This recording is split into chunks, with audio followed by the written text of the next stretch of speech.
They erased names. We wrote history. They erased names. We wrote history. Divided families, poisoned communities, and sold lies as freedom, Black America. How many generations must disappear before we finally wake up? They told us entertainment was enough. They told us surviving was winning. Meanwhile, schools decline. Community suffered, and another generation grew up disconnected from history. Black America. Wake up before they bury another generation. Teach the children truth before the system shapes them. Learn the history they tried to erase from education. Build unity. Build ownership. Build ownership.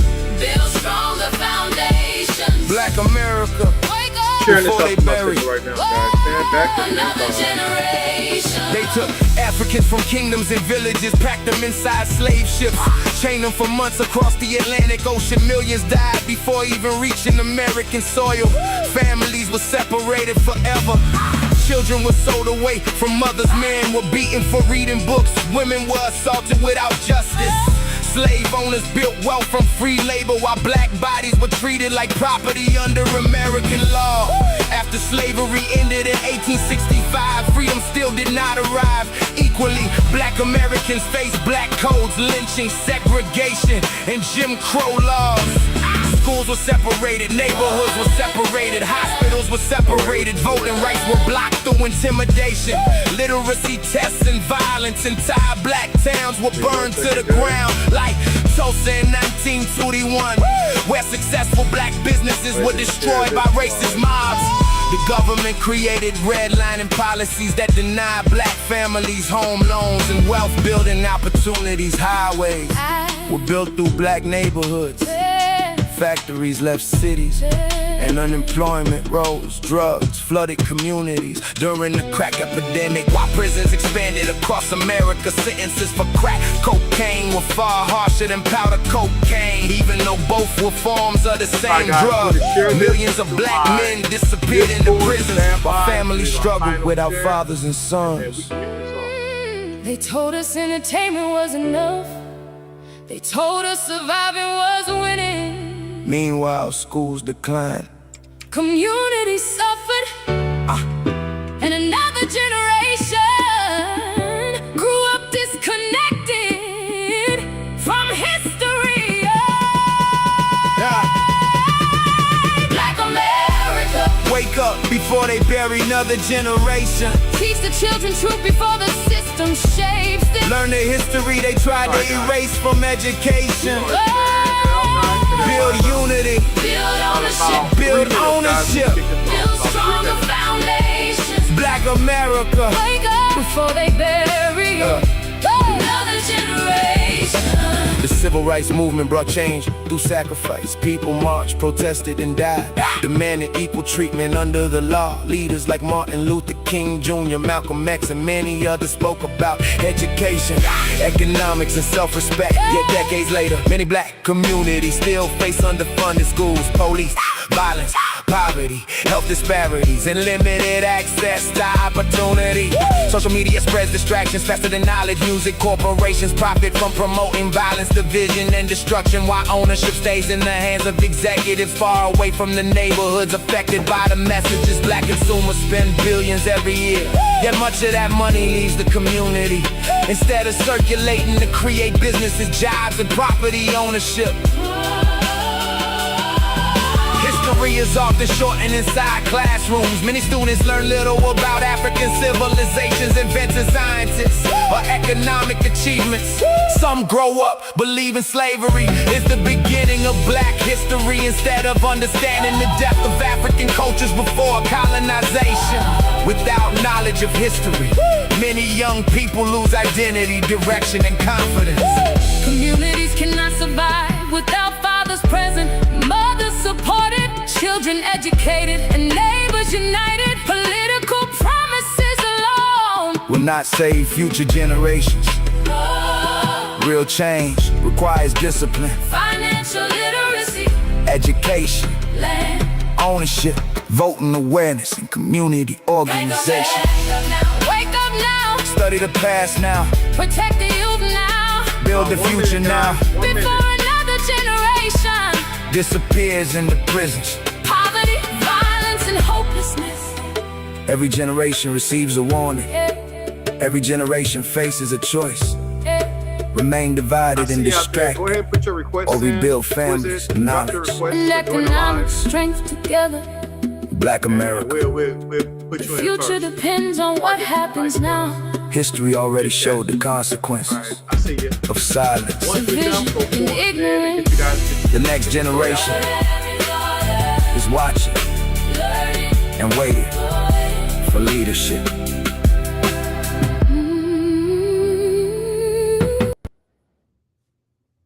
All right.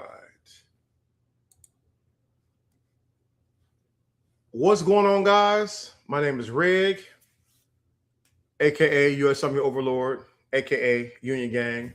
Welcome to the Antifa War Room. I am live streaming on 4 platforms: TikTok, Twitch, YouTube, and Substack.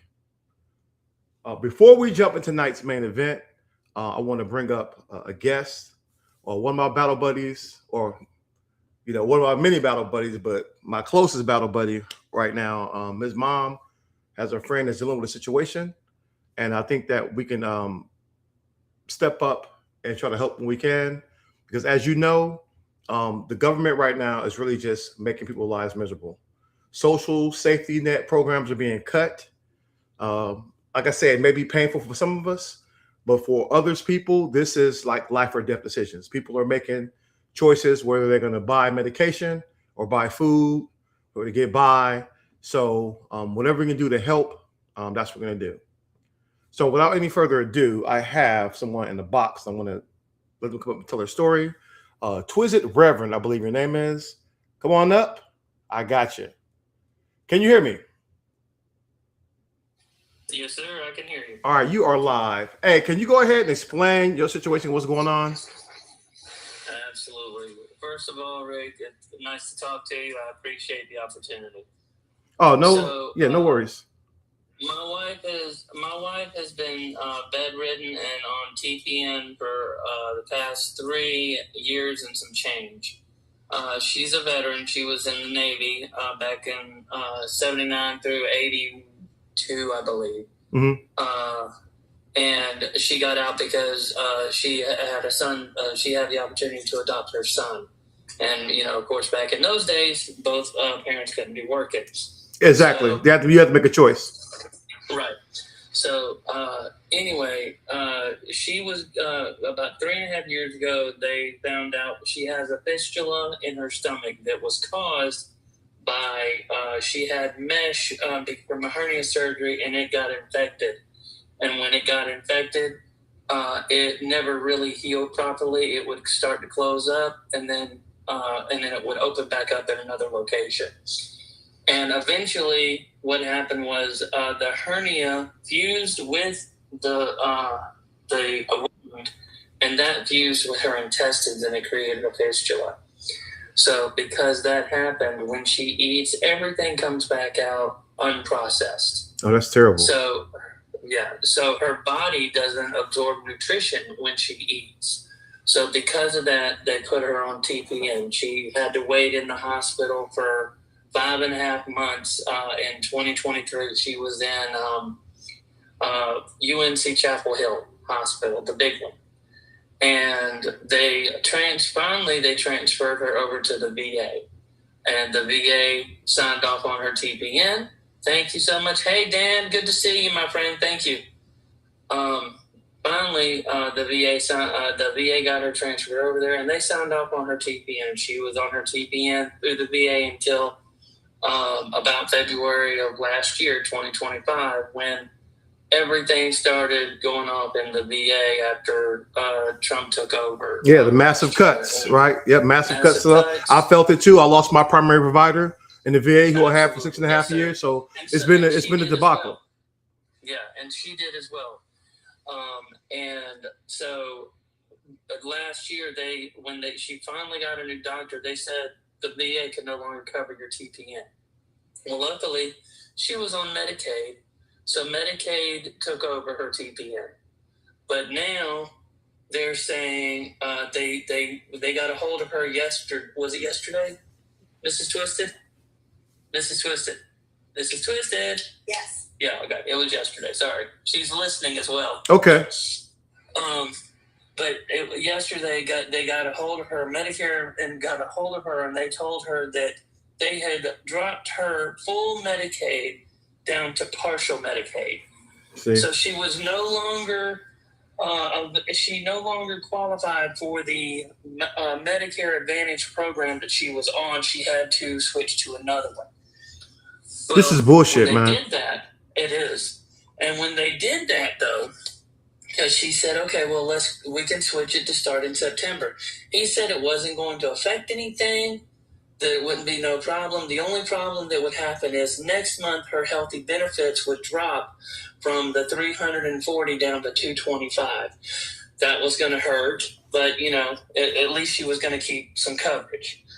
Well, then what he did instead was he actually discontinued the Medicare Advantage plan that she is on currently. So she doesn't have a plan right now. She only has her Medicare Part A and B and her partial Medicaid. So she doesn't have anything that'll cover her medicine because with her Medicaid, she's required for copays now because it's only partial. And with the Medicare Advantage is gone until September.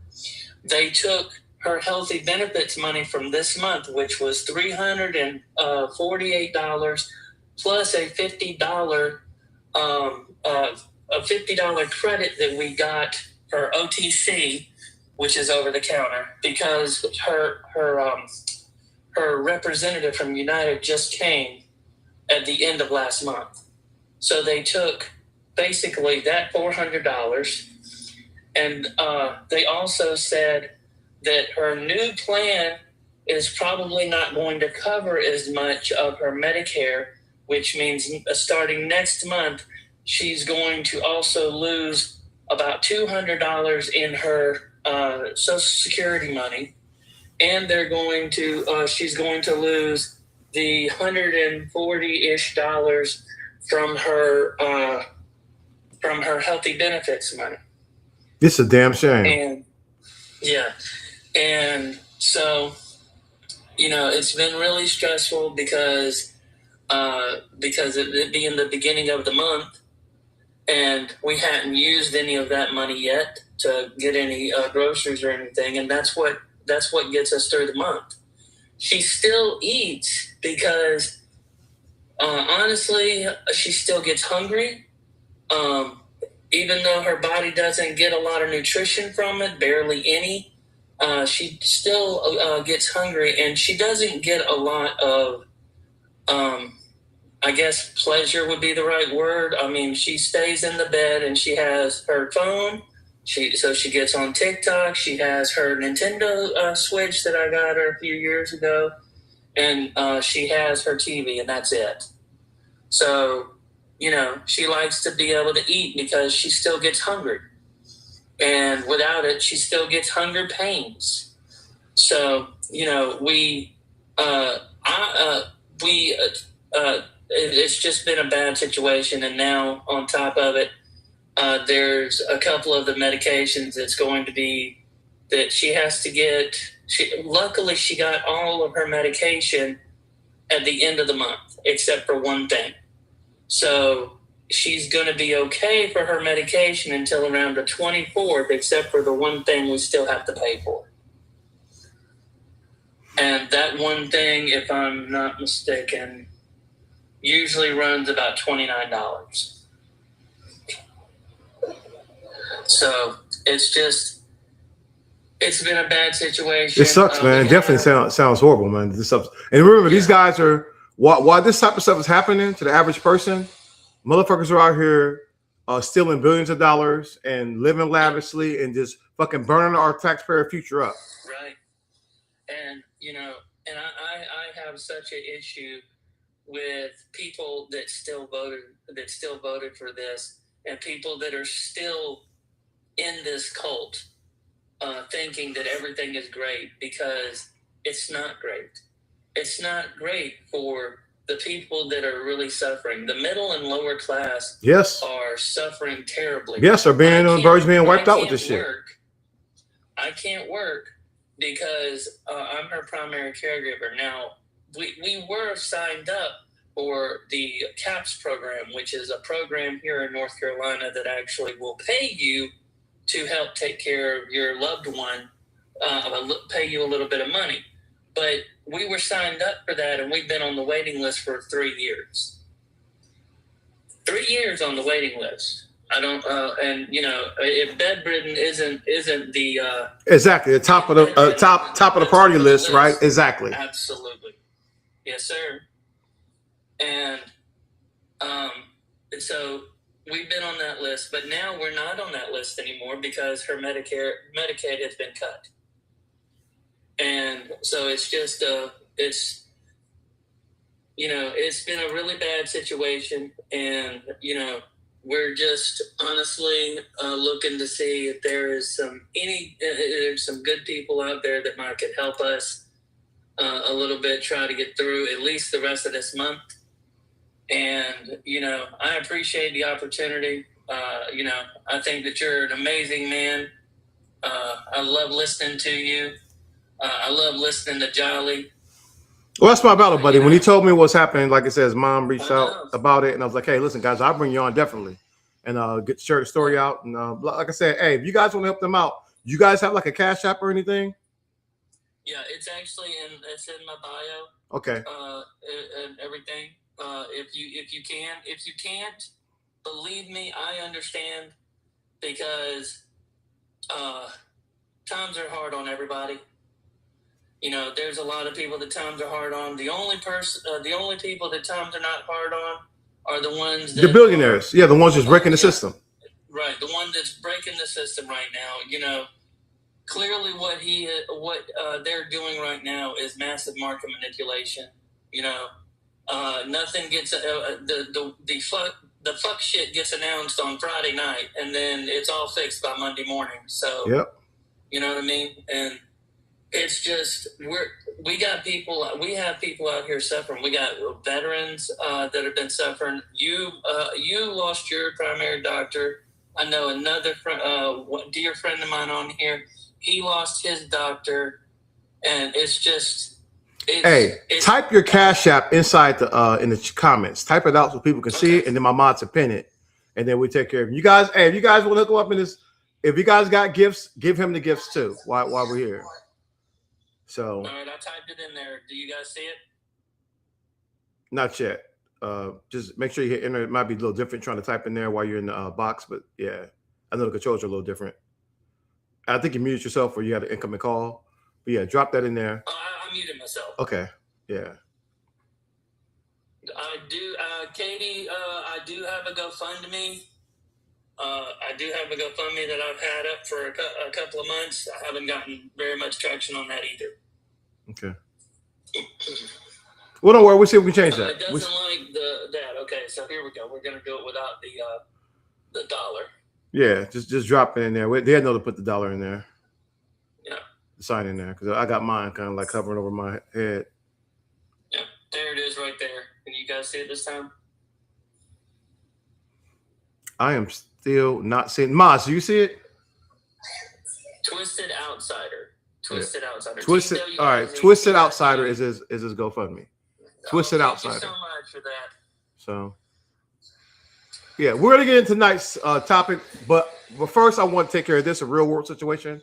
You got a veteran who is bedridden, benefits been cut, of course, by this corrupt ass government, and you know they're having to make a choice between food and damn medication, which is complete bullshit. So if you guys can help out, let us know. If you guys don't get it, send it to my Cash App and put their name Twisted in there, and I will send it. I will pay them off of mine as well. So whatever you guys got to do to get them to help out, we have to start coming together as a community. to help other people who are in need. We're going to need each other now more than ever, because the goal of these evil ass billionaires is to collapse the system, because they can make more money and collapse. Yeah, so absolutely. even when COVID, when 1 million people lost their life in COVID, don't forget 125 people became billionaires also during that time frame. So they like that. That's one thing they've seen since Katrina, right? This is a part of their strategy to cause collapse in areas so they can maximize profits. And it's really just fucking diabolical. It is. It's horrendous, and it's abhorrent that is that, you know, they are gambling with. Thanks, Doc. Y'all go ahead and pin that. Hey, pin this Cash App, please. Yeah. Thank you. Yeah, I think that's it. It's Outsider. Oh. It's Twisted Outsider. TWIZ, one I, TWIZTID, OUTSIDER. It will come up as Twisted Reverend as well, though. Okay. That's my handle. But all right, good stuff. It's absolutely horrendous, and that they're playing with people's lives because they don't care. They really see people as expendable, and I've learned that even in the military, that people are expendable. They really see the working class and middle class as expendable. And we told everybody the whole of 2024. We all told everybody. Yeah, we warned everybody. Let this motherfucker in here again. Don't do it. And you know, there's a couple of people that I have talked to recently, that I talked to before the election, and I said, look, everything that I said was going to happen is happening right now. It is happening, and they're planning on cutting Medicare and Medicaid by. Mike Johnson wants to cut Medicare and Medicaid by even more after the midterms, and he wants to look at Social Security, to cut Social Security. You know, they do not care about people. And don't forget, they do not. The dirty parts of the fucking big beautiful bill take place in 2020. 7 and shit right before the main election, so they can blame that shit on Democrats. Exactly. It's going to be 2027 and then 2028. In December of 2028, because of November of 2028, of course, is when the next election happens. They are doing this to blame. They're doing this so that they can blame Democrats. That's why it's in 2027, because if they lose the midterms, then they can say, "You see what they're doing? You see what they're doing?" People aren't going to sit here and realize that this shit has already been in place since last year. Exactly. Since they passed that shit, that's why it's important to be apprised of what's happening politically, because these people they profit off of this. The Republican Party is despicable. They've been on this shit, man. Absolutely. They've been on this, destroying all safety programs, illegally kicking people out the government, doing whatever they can so they can grip their way to the top. Yeah, and it's horrible. It's horrible, and I appreciate you guys for giving me the time. Thank you, lady. Thank you, everybody, for the gifts. Rig, thank you so much for letting me be Hey, anytime, man. It's in my heart, aches for veterans having to go through this shit. It sucks. I've been there, looking at them, trying to feed my family with fucking $20 in my pocket. I hated that type shit. And it's a damn shame that, this is all self-inflicted because people, the racism, right? Racism, misogyny is why we're here. Right. It's really a damn shame. It is awful. It is awful. This is how they voted. They voted because of misogyny, and they voted for racism. That is it. I was in another live earlier today with a friend of mine, and we had an entire party of Yahtzees with the NSW whatever tag in their names and everything, saying how they love white people, they love to be white, this and that and the third, and they can't stand these people. I'm like, you need to get the fuck on. Like, this is 2026. It is 2026. Can't you little DMFers get over this by now? Exactly. Yeah, it's really a damn shame. Terrible. Kamala Harris was literally the most qualified candidate we've ever had. Yeah, no doubt in my mind, man. And like I said, I've been to her rallies. I've seen that shit. 100,000 people there in DC couldn't even fucking get in.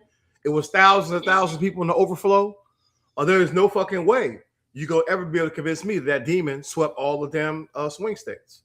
You know, it's just it was night and day difference. He didn't even try. He didn't give a fuck. Right? He didn't. His rallies was trash. They was falling asleep in that shit. People was leaving. It was a boring, hot ass mess compared to Kamala having all types of people coming there rallying for her. And the energy, like I said, it was just two different worlds. You tell me he won the popular vote as well. Debate with Kamala Harris that he had. She crushed him. She crushed him. She crushed him on everything. She crushed him, and you know, it like you said, it was night and day. Seeing the 50 people at his rallies versus her rallies being packed to the brim. Yeah. And and then when you sit here and you look at the fact that what Elon has said, no doubt, and what he has said out of his own mouth. These are things that are public knowledge that you can still see the videos of. Like, we all know. We all know. Facts. Absolutely. Yeah, it's a damn shame. Bounce. I agree. And now we got Elon, who's been out of the government for about a year because him and his orange boyfriend broke up. Now all of a sudden he wants to come back in to start throwing money at the midterms. Well, of course, because he's already been compensated, right? He became a trillionaire for a couple of moments, right? The world's first trillionaire, Nazi. Mm-hmm. But one dirty hand washed the other. They all corrupt. They're all complicit in this timeline. Absolutely. And we're going to have to stand up. People have to realize that, hey, we'll have to stand up and start kicking ass and taking names at some point in this. So I think people need to prepare themselves for what's happening, because this level of corruption has never been seen. No, and it's gonna get worse. No doubt, it's gonna get worse. It's not, and that's why we all have to show up, and we all have to vote, and we have to just we have to sit here and do everything that's in our power as citizens to show them that this is not right. This is not what we want. We should be wanting to come together as a people. We should be wanting to take care of our most vulnerable citizens. But you can't take care of the elderly. You can't take care of veterans, and you can't take care of children. You want to sit here and say how you're pro-life, but you don't give a single shit about that life once that life is born. You only care about whether or not the fetus is in the womb. That's it, a viable fetus. That's it. But once that shit born, and only the white viable ones, because everyone else, they don't give a shit about that. They'll let you bleed out. They'll let you bleed on the parking lot. They don't give a shit. Yep. They do not care. They do not care. We all know what Make America Great Again means. It means Make America White Again. That's what it means. Yep, no doubt. That's what it means. Because America has never been great for everybody, ever. It's only ever been great for the white man. That's it. It wasn't even great for white women. Yeah, exactly. And like I said, rich white men, because poor white men, they've been used. They're just used as the prison guards, right, to keep everybody else in line, but they still getting thrown scraps as well. Oh, what Papa said about marching on August 28th, I also wanted to say, if you have not heard about it, Jake Lang, I'm sure you have, Rick. Yeah, I have. Jake Lang on August 27th is doing a freedom of speech rally with the full-on N-word with the hard R. Yeah, I saw that. Mm-hmm. And we're gonna rally on that shit. So I plan on probably rolling up myself. Some of my battle buddies are already out there. Another veteran I mess with, Bandits Pop. That's his hometown, so he gonna be out there raising hell. Yep. That's right, Linda. America ain't never been white either. That's only the triple K bullshit. It's trying to show the poorest white man that you're better than the richest black man. That's all it's ever been. You just want to have a reason to hate on black and brown people, which, in all honesty, white men, I'm gonna be honest, and I'm white, but I'm gonna be honest with you. White men, they're literally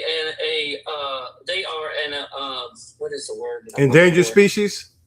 Well, yes, absolutely. But, worldwide, because they less than 10% worldwide.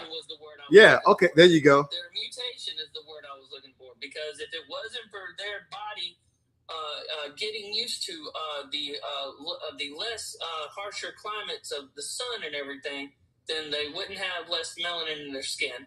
And if it wasn't for the mutation that happens when you're in the womb, they wouldn't be men. So white men are a double mutation.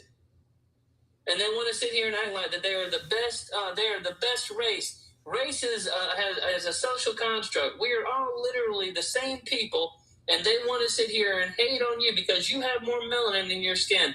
And I sit here and I say that you are one of the better people because you're sitting here and standing up for the truth. Yeah, we got to. And not some racist shit. They want to sit here and they're so scared because there's this study that's been out for a few years that they're so scared because they think that white people might end up becoming the minority at some point, and they probably will. No doubt. They probably will, because everything they're doing right now is self-destructive, right? White women don't want to be with them. And these dirty ass toxic policies is making them a pariah on the world stage and here in America. So that has to do with fear, though. It has to do with fear because they know that the way that they have treated black and brown people for hundreds of years, they know that shit is wrong, and they are absolutely terrified that if they become the minority, that black and brown people are going to treat them the same fucking way. And you know what? That's not what black and brown people want. Everybody I talk to, they just want equality, and equality to a white man seems like oppression because they've never had to deal with equality. They've always had to deal with being superior in this country. And the thing is that black and brown people don't want that. Any of them that I've ever talked to, they don't want that. They want to be left the fuck alone. Yeah, no doubt. They want to be able to live their life. Yeah, without the bullshit. Not worry about the fact of if they're going to be able to come home safely to their kids, or if they're because they get stopped by a racist cop, or the fact that if they are succeeding in life, if they're going to get targeted because of that. That's what they want. They want to be able to live their life and be left alone. That's it. But racist white people are so scared that they're going to end up being targeted like they are. And it's like I said, it's all born out of fear. No doubt. Hey, well, I appreciate you coming up, man. Like I said, anytime you guys want to come up, make sure you put that cash up back out there again, and we'll pin it. Okay. And I'm gonna jump in to a nice program, but I wanted to get you guys in because, like I said, my battle buddy, we chit chatted. And I was like, hey, I got you. I'll make some space for you. So I appreciate you. I want to tell you, thank you so much for letting me come up here, Rick. Hey, my pleasure, man. My friend, I really do. Yeah, anything I can do to help out. Much, everybody, I appreciate you. All right. You can drop me down, and I'll be here listening. All right, power to the people. All right, let's get it. All people.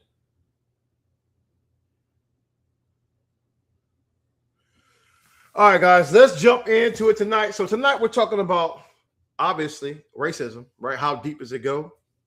Individual racism. Racism is a system. We know that America has been the most racist country. No doubt in my mind. There's no doubt in my military mind based on its past history from the genocide against the natives, against chattel slavery against us for hundreds of years. And the hits just keep coming. Let's get into it. Now, before we do this, there is one of my favorite content creators I follow. He dropped some information about Billie Jean, the song for Michael Jackson. I had no idea that Billie Jean had a backstory, but here it is. Y'all remember that song, Billie Jean by Michael Jackson, right? Billie Jean is not my lover. She's just a girl who claims that I am the one. Y'all wasn't listening for real. Meet Billie Jean, Michael Jackson's stalker. You see, Michael Jackson had a problem. He had many stalkers, but Billie Jean was different. You see, in Billie Jean's mind, her and Michael Jackson were already together. He just didn't know it yet. But to understand what I mean, first we got to go back a little bit. Back to before Michael Jackson made Billie Jean, and back to when, listen closely, Billie Jean's name was LaVon Muhammad. You'll see why she changed her name in a little bit. So, LaVon chilling in the crib, she said, man, what my man doing? So she sends Michael Jackson letters trying to figure out what he all about. She said, yo, babe, like, what you on? But Michael Jackson received so many letters, especially love letters, he's not going to reply back. So LaVon pulls up to Michael Jackson's crib. She pulled up to his crib many times. She pulled up, she said, hey, yo, Mike, Somebody pull up to her. They said, girl, what you here for? She said, no, my man Michael Jackson in there. The person said, girl, what a coincidence. Michael Jackson's my man too. How long y'all been together? LaVon said, what? She said, yeah, girl, I've been together with Mike for about going on 3 years. That person over there been together with Mike. How long you been together with Mike, Shirley? She said, about 2 years. See, what LaVon didn't understand was Michael Jackson had so many people claiming to be Michael Jackson's husband or wife that his lawyers had a category called Del Spouse, meaning delusional spouse. But what did I tell you about LaVon? She was different. So here's where things start to get wicked. LaVon said, I bet. Let me just send Michael Jackson his present. So Michael chilling in the crib. He getting a bunch of letters, fan mail, and he loved reading fan mail. He said, wow, this one's nice. This one's really nice.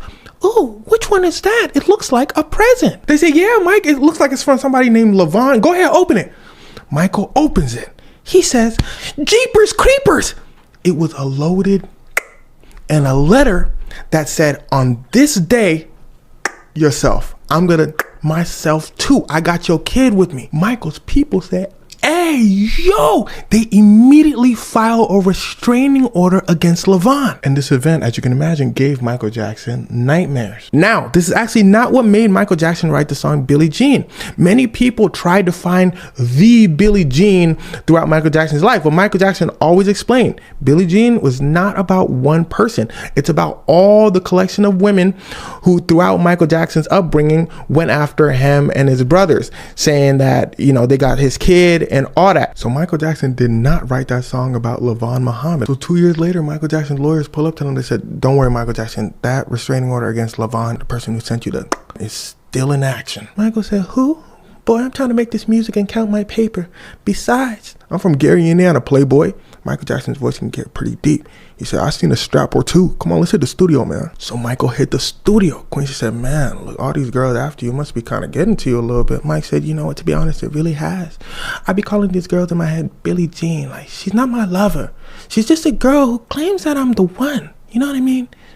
But the kid is not my son. Quincy said, I feel you, Mike, but you need to record that. Michael said, who do you think I am? I ain't one of these little artists. I've been recorded that. Quincy said, Mike had the mic the whole time. Mike said, man, put a beat on it and it's a rap.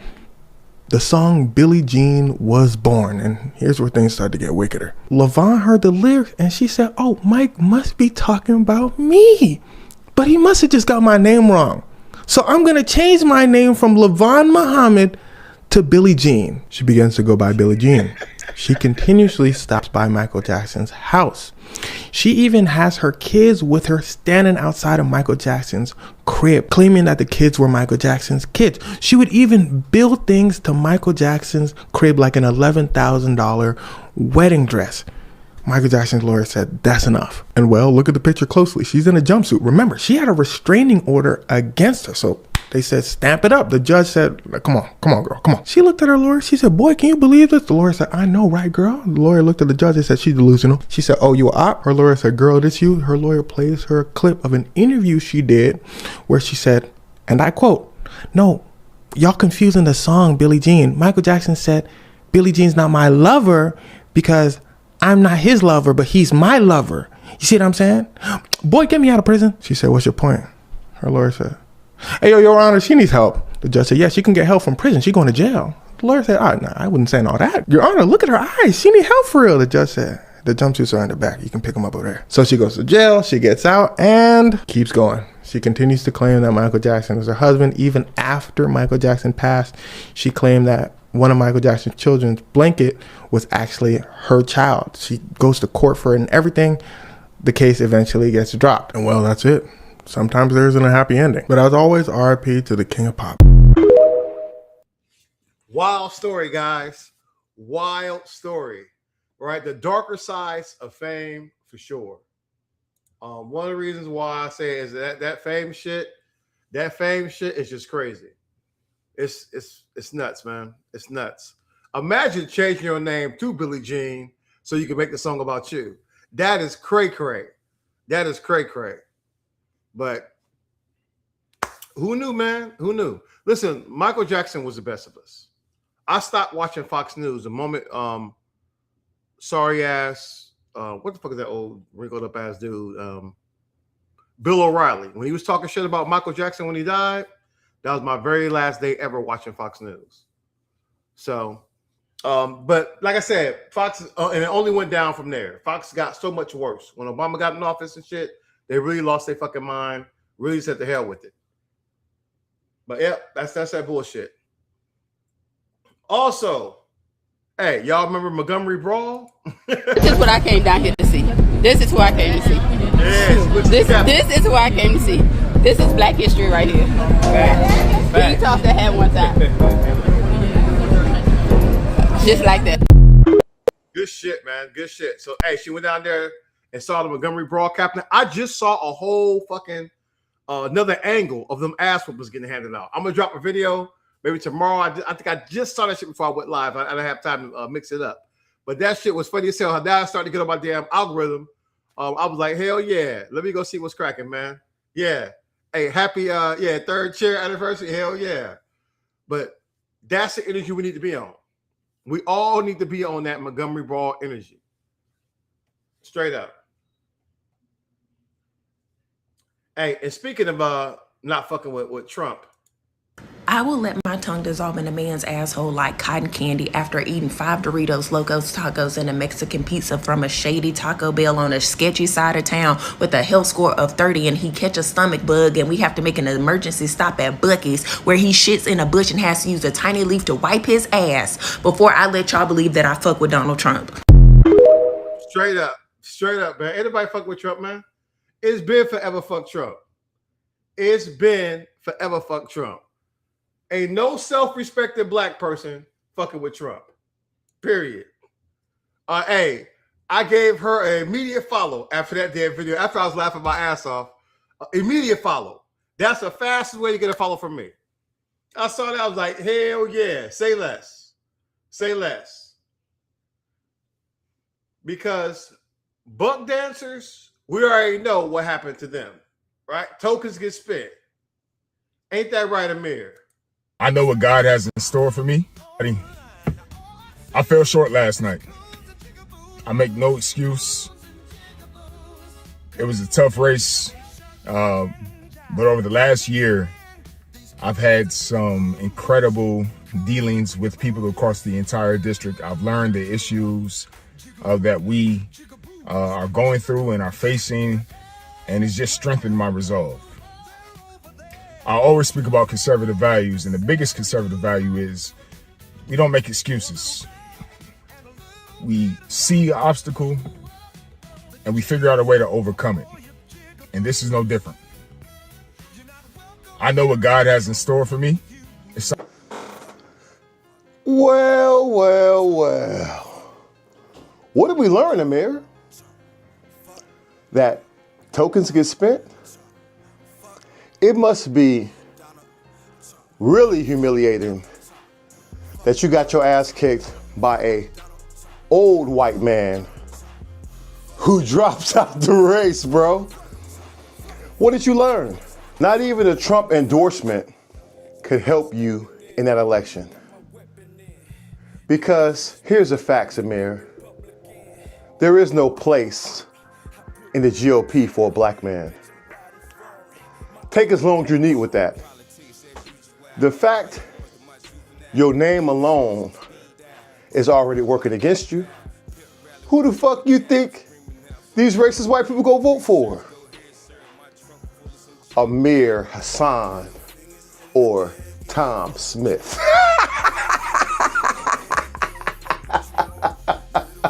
Ah, shit. Hey, it sucks to suck, man. It sucks to suck. Remember, Amir, it is impossible to be pro-black and pro-Trump. Here's a suggestion, Amir.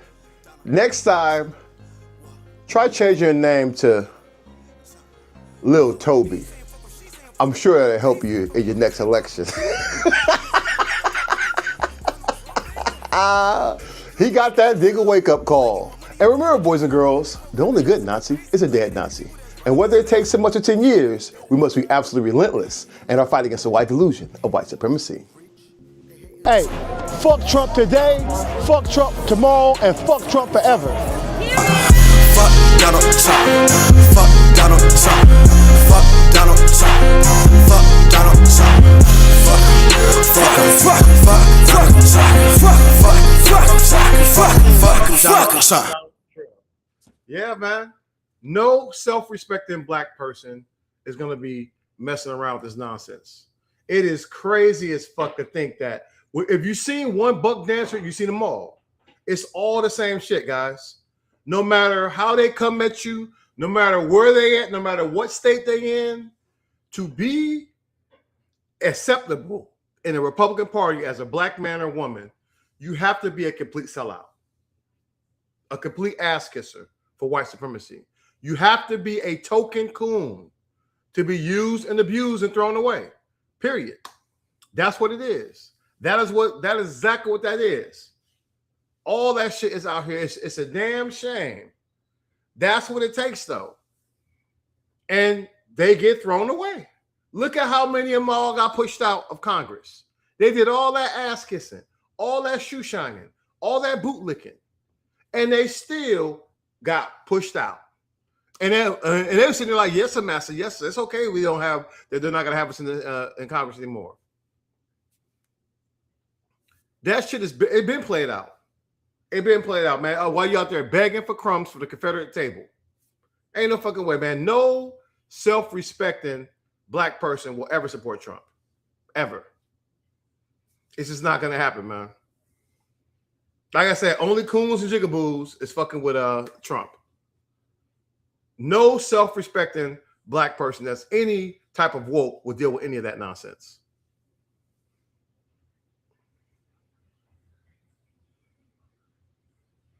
Hey, Johnny, so who the people are flying Confederate flags? Let's get it. Who are the people that are flying Confederate flags?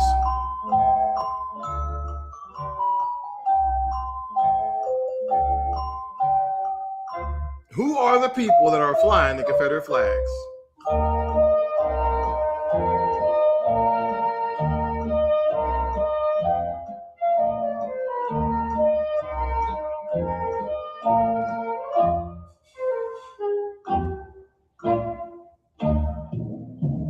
I got a whole other video that I'm gonna drop later on talking about that, but it's pretty obvious that we know.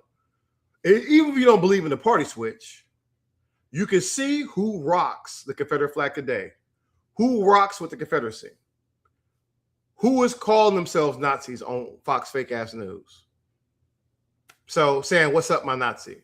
Who gave a whole ass Nazi salute on the presidential podium.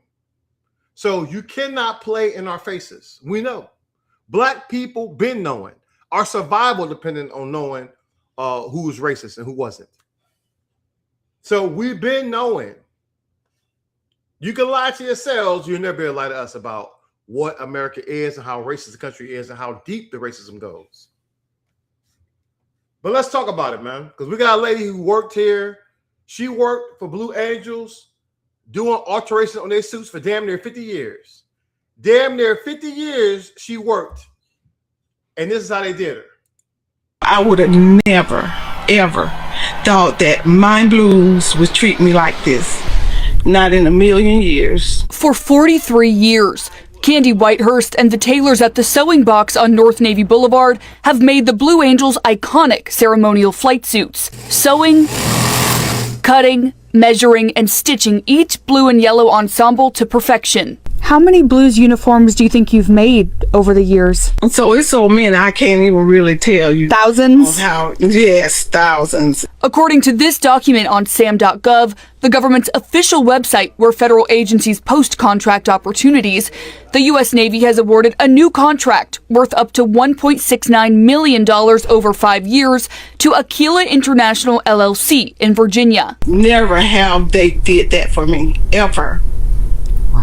That I was making. I'm making pennies compared to what they're doing. Per SAM.gov, the company will manufacture, alter, and repair the Blue Angels custom ceremonial suits, taking exact measurements of each pilot at Naval Air Station Pensacola and Naval Air Facility El Centro. According to the contract, every suit must be made from flame-resistant fabric supplied by the government and meet strict military specifications. Before, they always announced to me, Miss Candy, do you want the contract? You need to put your bid in. This year, I didn't hear from no one. No one called me. The new contractor is also required to complete repairs and alterations within 14 days to keep up with the Blues' demanding demonstration schedule, according to SAM.gov. Whitehurst says that won't be easy. And I'm really hurt from it because I just cannot understand. And then we're local. We right there, right out the front gate. Now you got to pay somebody to make the uniform, and now you got to pay somebody to do alteration when y'all have emergency blowout or it just don't fit right. I would drop everything for them to take care of them and be at work all night doing everything they need. So I would have never thought that they would do this to me. Friday afternoon, I reached out to officials with the Navy and the public affairs officer for the Blue Angels to ask about the change in contractors. I also emailed and called Aquila International LLC to comment on the role they'll play in outfitting the Blues. I have not heard back. And you won't hear back from them because motherfucking racism. Imagine spending millions now when you wasn't paying her nowhere near that. You rather pay a white outsider that's from another state $1.6 million. And they may be able to do it in 14 days when she was doing it on the spot, dropping everything that they wanted for her. And she did it. Obviously, she was good at it. She's been doing this shit most of my life. 43 fucking years. Over 4 decades she's been doing this. And you see how these demons play you?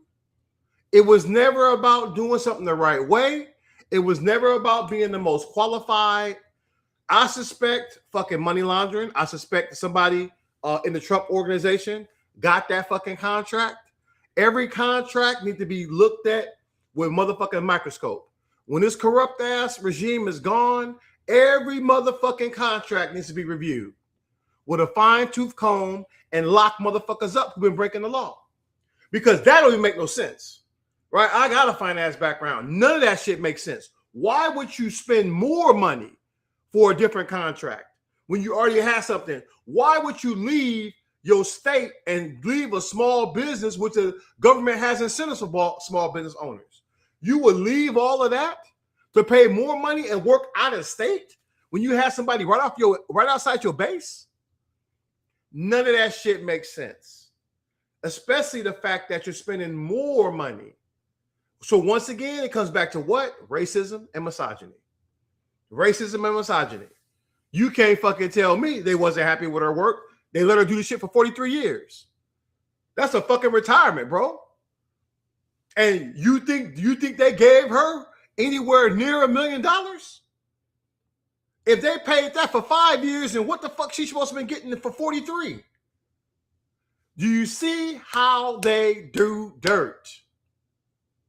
That is the type of dirt that these people are doing. She did the job for 43 years, and they're giving out a contract for $1.6 million for 5 years. So exactly, it's in your face racism. When I tell you that racism is deep, this is what we're talking about. And all that shit, DEI, CRT, BLM, when they talking about that shit, they're just being racist. That's it. They're just being racist to their fucking core. The United States of America is racist. They chose a felon over a powerful black woman. That tells you everything you need to know. And they duplicating that shit throughout the fucking military and throughout the federal government. Open fucking corruption. These corrupt motherfuckers are playing in your face. Good old boy contracts with the people they know.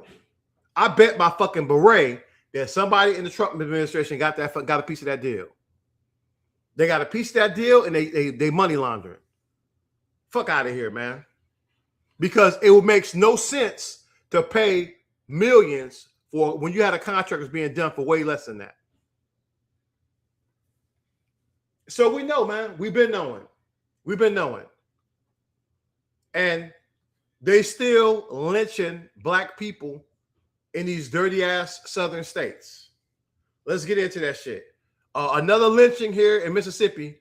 I want you to pay attention to how they're covering this. Listen to the words that they're saying. And this is part of the problem. Well, the Jackson Police Department is investigating how a woman died after she was found hanging from a tree. 16 WAPT's Omasei Igudaro is live outside the Jackson Police Department. Hold on. Let me back this shit up again. I want you to hear what this white woman said. Well, the Jackson Police Department is investigating how a woman died after she was found hanging from a tree. So if she was found hanging from a motherfucking tree, how do you think she died?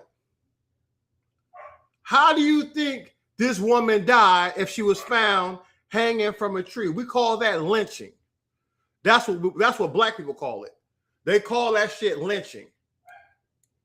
Well, the Jackson Police Department is investigating how a woman died after she was found hanging from a tree. 16 WAPT's Omasei Igudaro is live outside the Jackson Police Department with what we know so far. Allie, the discovery has left so many people shocked in the community. The Hinds County coroner, Jeremiah Howard, has confirmed the woman's body was found hanging from a tree at the backyard of what appeared to be a vacant home. Now, Jackson police say they did respond to the Road of Remembrance around 7:30 Monday night where her body was found. And we did speak to a few people in the neighborhood who say they are just shocked and concerned. It's unnatural in this lifetime. You don't see things like that. I'm gonna be honest with you, it kind of had me in a whole nother stage where like, man, should we still stay here or should we leave? Witnesses we spoke to also say a ladder from the Jackson Fire Department was used to help get the body down from the tree. Police have not released the woman's identity or said how long the body was at the location. And Allie, the Hinds County coroner has not confirmed the cause or manner of death. He says the body was sent to the state medical examiner's office and investigators have not said whether foul play was involved. Now, police are asking anyone with any information to contact JPD. And as soon as we learn more, we'll be sure to keep you updated. For now, I'm live in Jackson. Omasei Igudaro, 16 WAPT News. So you see a body lynched so high they had to have a ladder. The fire department needed a ladder to get this black woman down from being lynched. And they want to sit here and play in your fucking face and try to act like it. See, if they don't know what the cause of death is, that's because the coroner's complicit. We're talking about fucking Mississippi. Same motherfucking state my mom was a slave. When they told you slavery was abolished, my mom was slaving out in that bitch. In the late 30s, early 40s, out there straight fucking slaving. So do not listen to these lying ass white people who talk that shit to you in the South. Ain't no motherfucking way. All right, we know a lynching when we see one. And no black person should be there unless you're heavily armed. I don't give a fuck who run up on you, especially slave catchers. Because slave catchers are complicit in this shit. So you got someone being lynched, they not tell you the name, they still try to tell you they don't know the cause of death. Bitch, please. Fuck you mean you don't know the cause of death? Lynching is the cause of death. Who lynched that black woman? And it's not just her, it's a string of black people being killed in the South, especially in Mississippi. No doubt the slave catchers are involved, Nina. I know no doubt in my mind that the motherfucking slave catchers are involved. They got a whole ass anti-lynching bill signed. But guess the number of people who've been charged federally? What's the number of people who've been charged with lynching?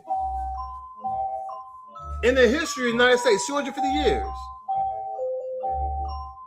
Who has been charged with lynching?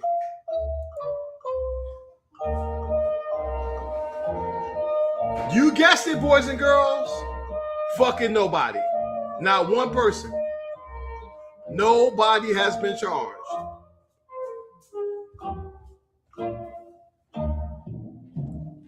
So when we talk about racism, this is systemic racism.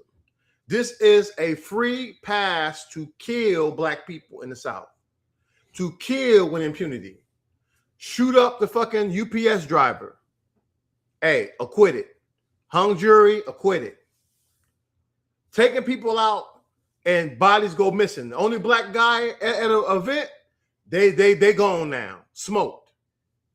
And the coroner can't get right. The coroner always, they don't know. It's inconclusive.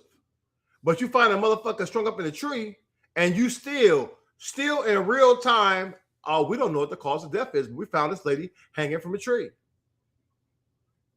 It's called lynching. And it's been the #1 weapon of terror used against black people in this country. And we're not falling for your bullshit. So if you want to prevent lynchings, you need to remain heavily armed.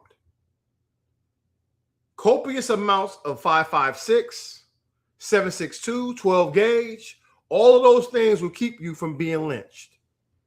Lay that shit down, use it generously until the perpetrators are dead as a fucking doornail.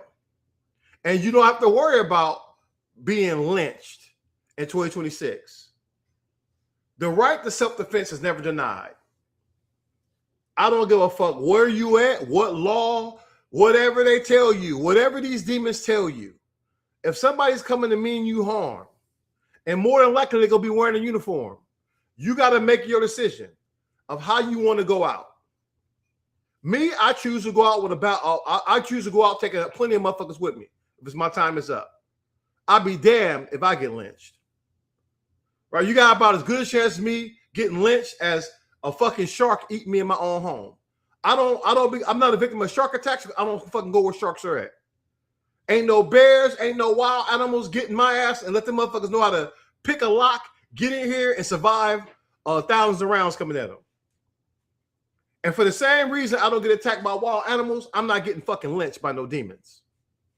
Period. It's not happening. Quit letting these people play in your face.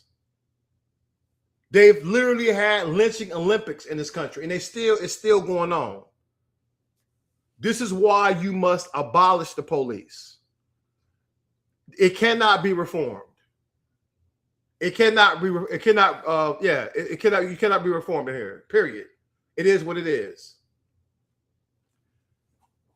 So I don't know that if you saying somebody on mute, it's probably your thing. My buttons work just fine here. So I know you in the comments in there honking it out again, but you always hanging out here, King. So how the hell? See, okay, so you and your feelings, man, already over there on YouTube. It's like 9 people. You hanging out, bro, over there. It is what it is, man. The country is racist to its core. America's so racist, they put a white fat felon in charge after he committed insurrection. After so many sexual assaults that he got away with, being in the Epstein files, dumping all that. So it is what it is. You're on mute, guy. Not me. You. But hey, you gonna be all right, man. You gonna be all right. You gonna be all right. Now let's get into it because I got a bunch of triggered demons today. I guess that my videos are getting them in their feelings, and so they're trying to tell me, we're on a Democratic plantation. In 1861. Well. If it isn't Jethro honking out in my comment section, you trying to drop some lost cause knowledge there, white boy? First and foremost, the Ku Klux Klan is a conservative ideology. That's why during the insurrection, January 6th, you had conservatives running up in the halls of the Capitol with that loser-ass Confederate rag and the Trump flags. They shit in the halls of Congress as well. Conservative little dick demons like yourself are the main ones on that nigga shit, calling people, saying that we stuck on the Democratic plantation and doing all this for massa. But it was the conservatives that got pissed off with the Democrats when they gave blacks the right to vote. This is why the Democrats have never received the majority white vote ever again after they signed the Civil Rights Act into law. Also, it was conservative states right now, also who support the Confederacy, by the way, who are stripping Voting Rights Act after the conservative Supreme Court overturned that shit. It's conservative white supremacist groups like the Potato Front who marched in Washington, D.C. with that loser-ass Confederate flag once again. Hey, Jethro. If you really feel that way about the Klan, though, this should be the standard. Each of these treasonous demons should have received this as a fate at the end of the Civil War. In fact, who was the first person put to death by hanging for treason? It wasn't the Ku Klux Klan. It wasn't the Confederacy. It wasn't the Confederate demons that fought a whole ass civil war to keep our black guys in chains. No, it was an abolitionist by the name of John Brown. Facts over your pathetic feelings, Jethro. Why haven't the Klan been banned? You know why. Because you would have to arrest and convict racist ass police officers, parole officers, judges, members of Congress, and motherfuckers sitting on Supreme Court. Because the Klan is a white supremacist ideology, a conservative white supremacist ideology. And remember, boys and girls, the only good Nazi is a dead motherfucking Nazi. And whether it takes 10 or 10 years, we must be absolutely relentless in our fight against the white delusion of white supremacy.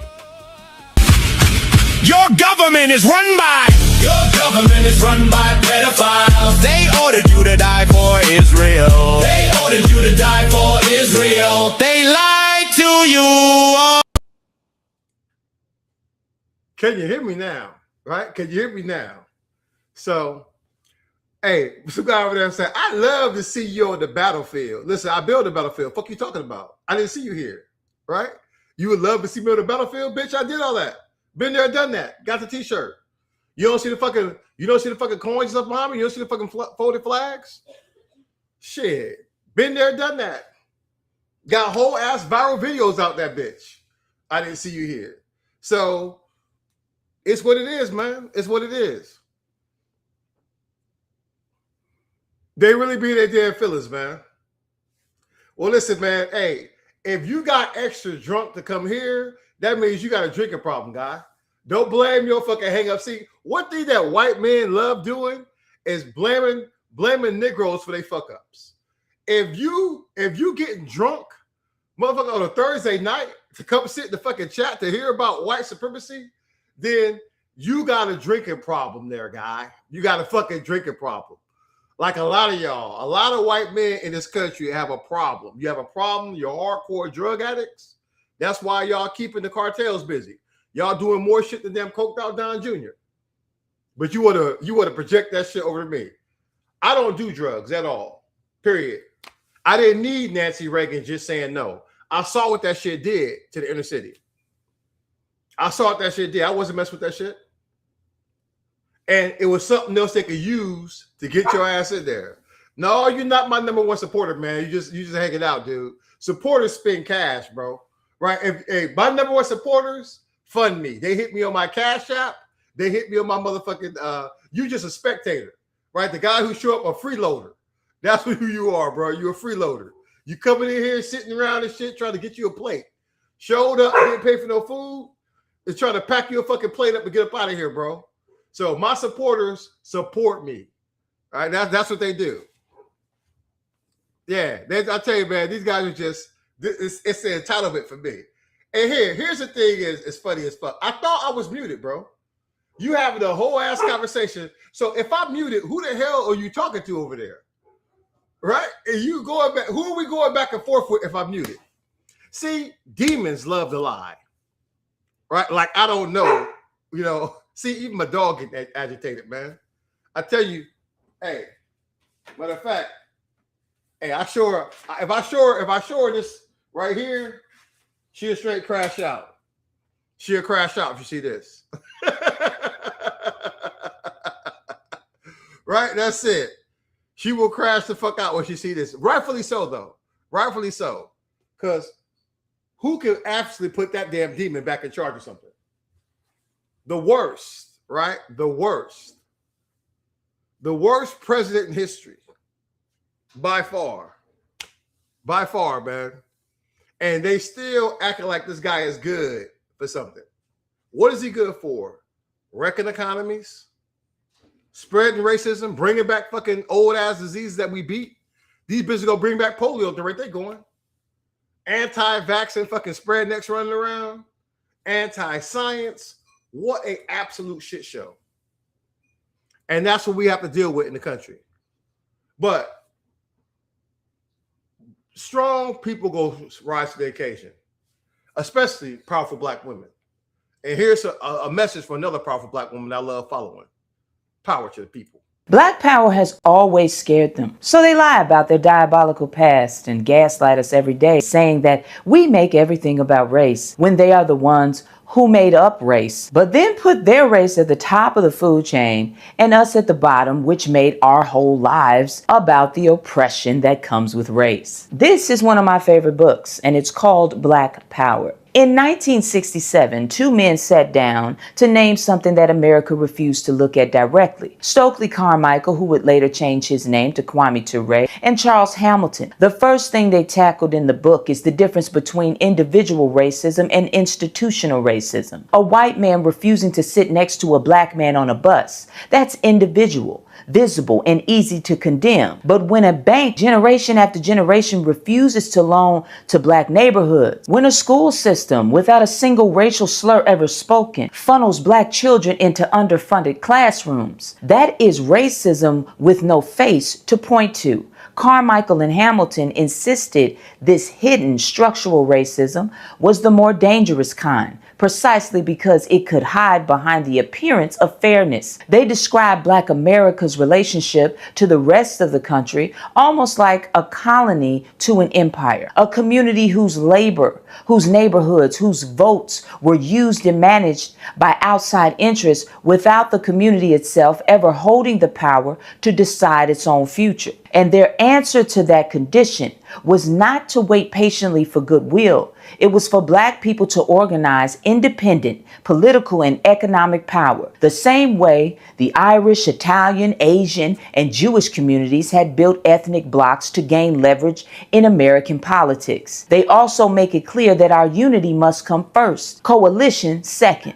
Because a coalition built from weakness, they argued, isn't a partnership. It's just another form of dependency, as time proves again and again, as black folks are constantly betrayed. Carmichael and Hamilton reject what they call a recipient mentality, the idea that black communities should simply wait to be given rights, resources, and inclusion by a system that was never built to include them. They wanted something different, not permission, but power. But before black people could build political power, Carmichael and Hamilton argued that they had to first reject the idea that black identity, history, and culture were something to be ashamed of or simulate away. Pride wasn't a slogan. It was the foundation everything else had to stand on. And now, nearly 60 years later, the questions and concepts this book raised are still relevant because we never did unite as a power block. For all those who claim that they were down for the cause in the 60s, the fact is 10% or less of black Americans were actually involved in the civil rights movement. Carmichael and Hamilton did not claim to have every answer, but they also weren't afraid to try like so many of our brothers and sisters are today. Because so many of us today force themselves over time to accept the crumbs given as equal slices of resources and opportunity for fear of losing their crumbs. But what will you do now that they're even taking your crumbs? If you find yourself complaining about the effects of being black in America, but you are unwilling to take action, please know that you are also a part of the problem. Those of you saying we need to stop talking about what we're doing because white folks might find out, and mentioning, you see what they did to Black Wall Street, your fear is not my fear. I am an unmovable revolutionary. And assuming that I don't have the capacity to learn from my history or strategically protect what we build is ridiculous and a shame. And your assumption that those of us fighting haven't thought this through, ridiculous. And by the way, they will always know what we're up to and what we're talking about, whether we do it online or in person behind closed doors. Why don't you look up a government department called COINTELPRO? Well before the internet, I will use every avenue on this earth to reach my people for the purposes of organizing, educating, and building our own infrastructure free of this country's pathetic institutionalized racism. I love you, black man. I love you, black woman. Knowledge is power. Power to the people.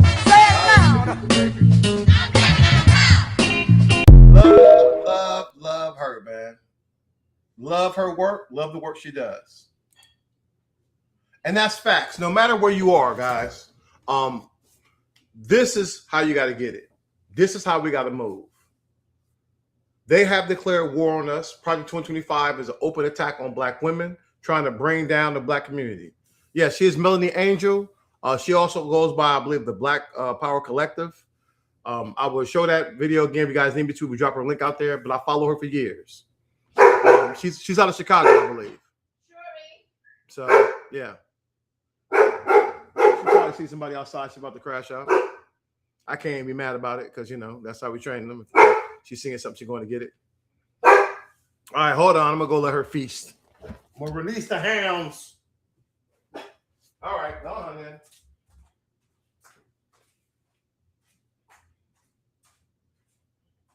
Feast on their bones. You ain't want to go. Go on there, girl. I think she might see her shadow in the door. Oh, well, she may.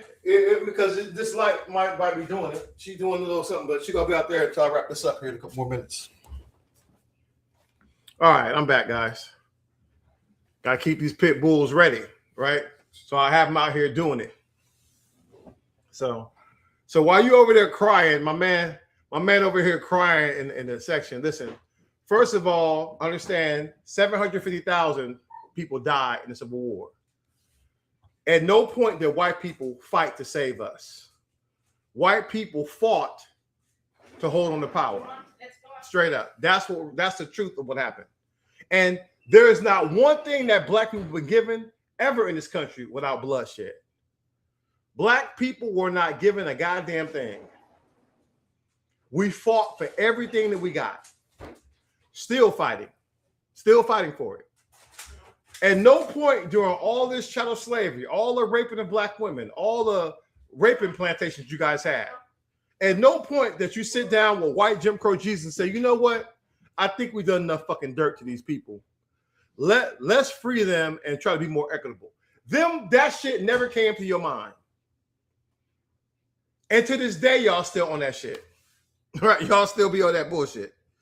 So it is what it is. We are not going anywhere.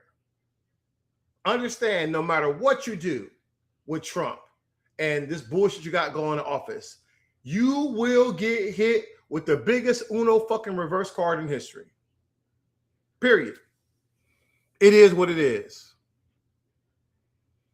And listen, she got a lot of great ideas, man. She has a lot of great ideas. She really wants to, like, if this two-party system fails, she wants to have a pro-Black political party. I'm all for that. I'm all for a pro-Black political party because we need to be centered. Waiting for America and waiting for good, white people, you might as well wait for Jesus Christ to come back. Neither one of them shits are happening. And so you need to be coordinating with other like-minded people. Right now is a test ground. Get out here and get as many people voting as possible. I want to turn Virginia into Wakanda. Fuck just Black Wall Street. You need political cover. You need a pro-Black governor that's going to protect your ass when shit get dark. You need pro-Black mayors. Yes. So, hey, I'll show you guys. Hold on. I'll pull her up again, her credentials. And let you Black power has always scared them. So they lie about their diabetes. All right. So, Melanie Angel Vids. That's one of her profiles. But she also has a Black Power Collective, I believe. So, Melanie Angel Vids. I've been following her for years. I showcase many of her videos here. I do a lot of her videos. Love the work she does. Yes. Melanie Angel Vids. And she's on all platforms. She's on TikTok. She's on all platforms. So I follow her. Love the shit she do, man. Because once again, Black women are the key to the revolution. Yeah, Melanie. Mm-hmm. Like the song you sing, Melanie. That's it. Yeah, it is. It is. It's Melanie. Yeah. Melanie Angel Vids. Over 60% of Black Panthers were women. In case anybody didn't know, powerful fucking Black women. Powerful, highly educated, motivated Black women. This is what these demons have been studying to try to destroy, the Heritage Foundation to try to destroy us. They're not going to destroy us. They're going to destroy themselves in the process, trying to.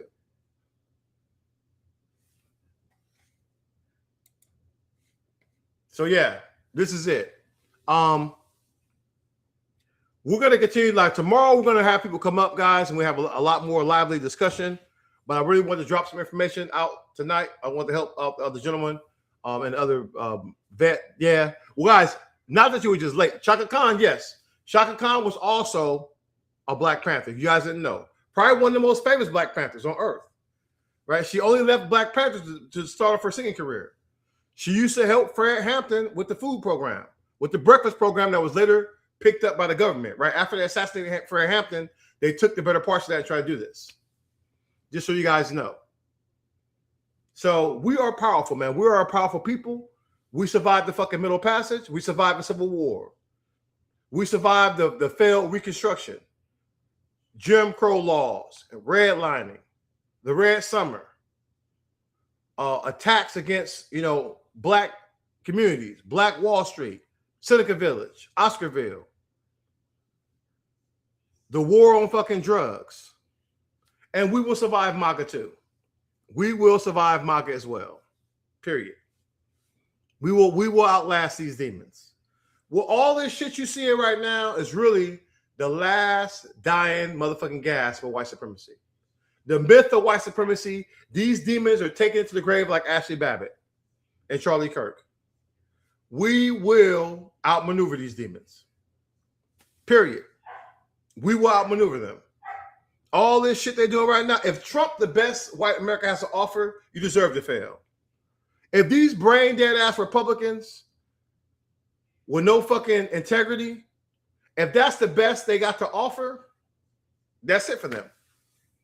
Right? That's it for them. That ship will find its own way.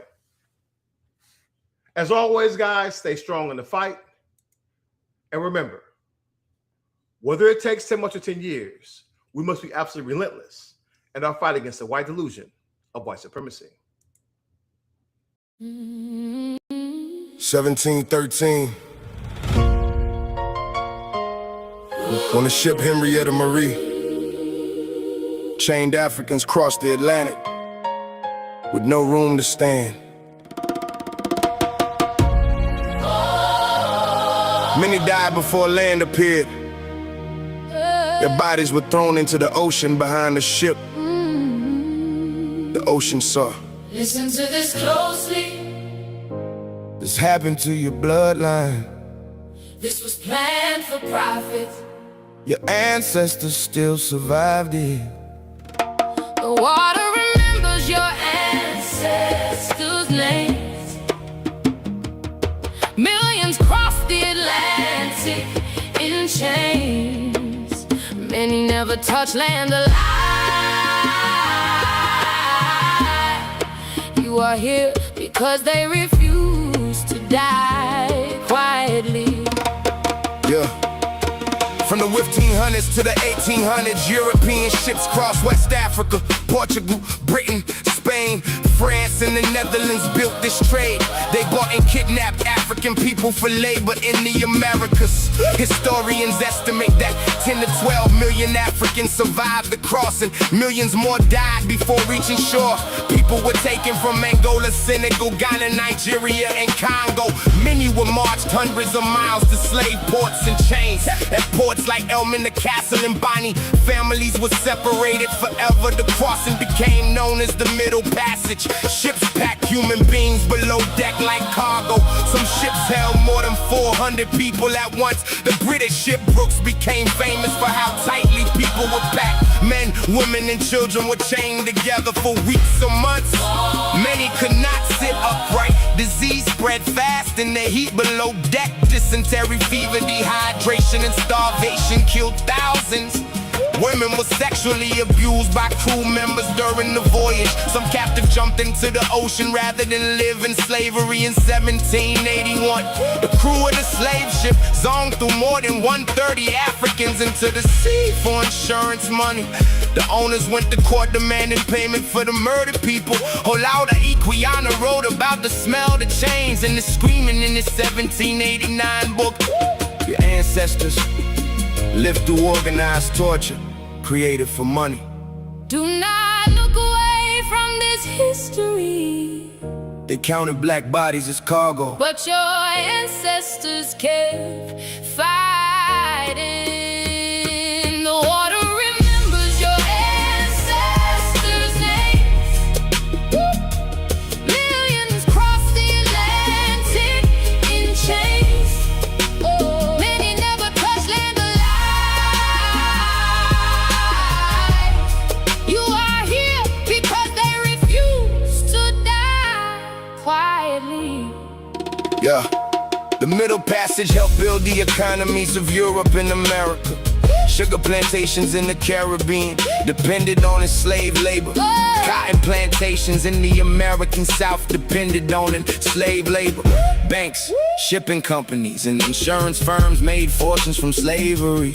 Cities like Liverpool and Bristol grew rich from slave voyages in the United States. Slavery expanded after the invention of the cotton gin in 1793.